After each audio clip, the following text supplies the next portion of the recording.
বিলাল আর 100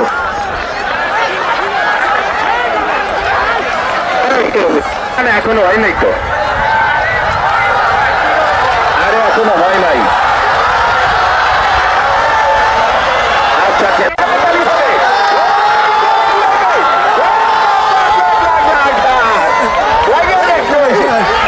আর আগেটা কি ফার্স্টটা ছিল আকাশ না, আকাশ গাড়বা।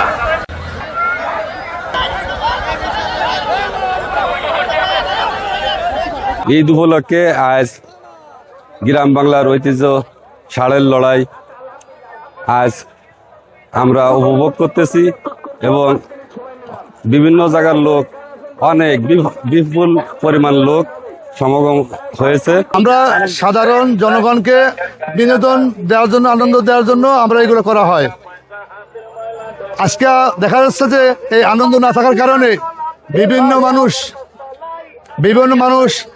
এই গাঁজা মদে আসক্ত, জুয়ায় আসক্ত। নায়াসিনামাইড ও স্যালিসাইলিক সমৃদ্ধ লিলি ফেস ওয়াশ যা ফেসের ডেড স্কিন সেল দূর করে দেয় দ্বিগুণ ফাস্টার ব্রাইটেনিং। ভালো লাগতেছে, পরিবারের সবাইকে নিয়ে দেখতে আসছি।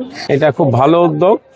এই জাতীয় উদ্যোগ প্রত্যেকটা ইউনিয়ন, প্রত্যেকটা এলাকায় হলে যুব সমাজ মাদক, নেশা এই জাতীয় থেকে দূরে থাকবে। আমার কাছে খুব ভালো লাগছে। আগে পরেও গরুর লড়াই দেখেছি, কিন্তু এই গরুর লড়াইটা আমার কাছে খুব ভালো লাগছে। ঈদের পরে ঈদ আনন্দকে সবাই ভাগাভাগি করার জন্য আমরা এই প্রোগ্রামটা করতেছি। গোপালগঞ্জ জেলা শুধু না, অন্য জেলা থেকেও লোক আসছে। বিনোদন দেখেন না যে হাজার হাজার লোক জড়িত হয়েছে একসঙ্গে, এবং মেয়ে ছেলেও আছে। খালি আমরা যে পুরুষ ছেলে তাও না, যুবক আছে, বুড়ো আছে, বৃদ্ধ আছে, সব প্রকারের লোকজন এখানে আছে। মেলা আগে হতো, কিছুদিন বাদ ছিল, আবার এবার নতুন করে ঈদ উপলক্ষে আমরা শুরু করছি। তাই মানুষজন আনন্দ তো পায়নি কি তার নাকি। নায়াসিনামাইড ও স্যালিসাইলিক সমৃদ্ধ লিলি ফেস ওয়াশ যা ফেসের ডেড স্কিন সেল দূর করে দেয় দ্বিগুণ ফাস্টার ব্রাইটেনিং।